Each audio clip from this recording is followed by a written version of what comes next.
খ্যার কুচি কুচি করে কেটে নিয়ে গমের ভুসি দিয়ে মাখাই দিতে হবে। বড় গরুর সঙ্গে এগুলো রাখলে তাদের দেখা দেখি অল্প দিনেই এরাও খাওয়া শিখে যায়। পানির সঙ্গে একটু ঔষধ মিশাই দিচ্ছি, যদি সর্দি কর্মী থাকে ভালো হবে ইনশাআল্লাহ। আসসালামু আলাইকুম। যাদের গরু এমনিতে খড় খেতে চায় না তারা চাইলে আমি যে সিস্টেমে খাওয়াচ্ছি এমনি খাওয়াতে পারেন।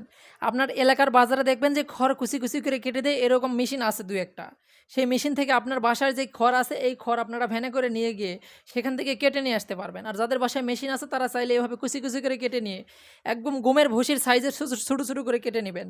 নিয়ে তার সঙ্গে যে দানাদার খাবারগুলো আপনারা এমনি যেই খাইতে দেন পানির সঙ্গে, সেই দানাদার খাবার অল্প পরিমাণে দিবেন। কিছু পরিমাণের গমের ভুসি আমরা এখানে দিয়েছি, কিছু ভিজা খোল দিয়েছি, তার সঙ্গে কিছু দিয়েছি ফিড, অল্প আর কি সব কিছু অল্প করে। এখানে মেন যেটা সেটা হচ্ছে খড় আমরা এভাবে খাওয়াবো, দেখবো কীভাবে কীরকম খাই গরু আর কি। তবে যাদের খামারে খড় নেই বললেই চলে, খড় খাওয়ান না, প্রতিনিয়ত ঘাস খাওয়ান, তারা চাইলে এভাবে একটু খড় খাওয়াই দেখতে পারেন। কারণ ঘাসের তুলনায় খড় কিন্তু গরুর পেটে একটু বেশি থাকে, ঘাস কিন্তু অতি দ্রুত হজম হয়ে যায়। আর এই খড়গুলো আমাদের এদিকে বিক্রি হচ্ছে 1,000 টাকা মন, আর কি 10 কেজির বস্তায় নিচ্ছে তারা 250 টাকা। এক বস্তা আমরা নিয়ে আসছিলাম দেখার জন্য কীরকম খায়। তবে মাশাল্লাহ গমের ভুসি যেরকম খায় ঠিক গমের ভুসির মতনই খাচ্ছে। তবে এখানে আমরা হালকা পরিমাণের গমের ভুসি দিয়েছি যাতে মনে করে এটা আসলে গমের ভুসি। আর যে খোল দিয়েছি আমরা ভিজা খোল, এই খোল দেওয়ার জন্য কিন্তু খেরটা একটা সুগ্রান আসবে আর গরু ভালো খাবে। হাড্ডিসার গরুগুলো যারা মোটা তাজা করেন তাদের ক্ষেত্রে খড়ের বিকল্প কিছু নাই বললেই চলে। ঘাস খাওয়ায় আপনার গরুর যত দ্রুত মোটা তাজা করতে পারবেন তার থেকে বেশি দ্রুত মোটা তাজা করতে পারবেন যদি নিয়মিত খড় খাওয়ান।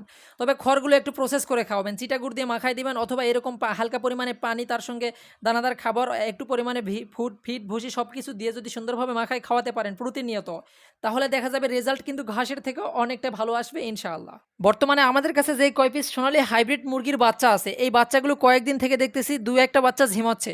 তো ভাবতেছি এই বাচ্চাগুলোকে আজকে ঝিমানোর ঔষধ দেব। কি ঔষধ আমরা খাওয়ালাম, আর যে 3 দিনের ডোজ দিয়েছিল আজকে সেই 3 দিন কমপ্লিট হচ্ছে, 3 দিনের রেজাল্ট কীরকম আসলো সেটাও কিন্তু জানানোর চেষ্টা করব। তবে ঔষধ খাওয়ানোর আগে যে ঔষধের পাত্র আর কি পানির পাত্রতে ঔষধটা দিবেন, পানির পাত্র সুন্দরভাবে ধুয়ে নেবেন। আর এই ঔষধ খাওয়ানোর নিয়ম হচ্ছে 1 লিটার পানিতে 1 গ্রাম পরিমাণের ঔষধ দিতে হবে। এই পাউডারটির নাম হচ্ছে ফার্স্ট ভেট, 10 গ্রামের একটি প্যাকেট আপনার থেকে 15 টাকা নেবে। এটি কিন্তু আমাদের যে 2 লিটার পানি এখানে ধরছে, 2 লিটার পানিতে আমরা 2 গ্রাম দিয়ে দিছি। এখানে যে আরও একটি পাউডার ব্যবহার করেছি এটির নাম হচ্ছে প্রিফ্লক্স ভেট, এটিও কিন্তু 10 গ্রামের একটি প্যাকেট, এটিও সেম নিয়মেই খাওয়াতে হবে, 1 লিটার পানিতে 1 গ্রাম পরিমাণ। 3 দিন খাওয়াবেন, 3 দিনের মধ্যে আশা করা যায় যে এই মুরগির বাচ্চাগুলো ঝিমাচ্ছিল। কারণ কয়েকদিন থেকে যে গরম পড়তেছে, রাতের বেলা কিন্তু হালকা পরিমাণে ঠান্ডা এবং দিনের বেলা প্রচণ্ড পরিমাণে গরম। আর এই গরম এবং ঠান্ডা একসঙ্গে হয়ে দেখা যাচ্ছে প্রায় খামারে মুরগি একটু ঝিমাচ্ছে। আর এই ঔষধ যদি নিয়মিত ঠিকমতো আপনি খাওয়াতে পারেন ইনশাল্লাহ আপনার মুরগিগুলো আর ঝিমাবে না। কারণ আমরা যে 2 দিন খাওয়াইছি, আজকে শেষ দিন, আমাদের রেজাল্ট দেখেই কিন্তু আমরা ভিডিও বানাচ্ছি। তবে মাশাল্লাহ আমাদের মুরগিগুলো যে 2 একটা ঝিমাচ্ছিল সেগুলো আলহামদুলিল্লাহ আল্লাহর রহমতে এখন সুস্থ আছে। মুরগিকে খাওয়ানোর পর কিছু ঔষধ অবশিষ্ট বেঁচে গিয়েছে, সেই ঔষধগুলো এখানে সারিতে আমরা গুলিয়ে দিচ্ছি। কারণ এই সারিতে আমাদের বাসায় যে ছেড়ে দেওয়া মুরগিগুলো আমরা পালন করি সেই মুরগিগুলো এখানেই পানি খায়, তার সঙ্গে বাসার যে কবুতরগুলো আছে কবুতরগুলো এখানে পানি খায়।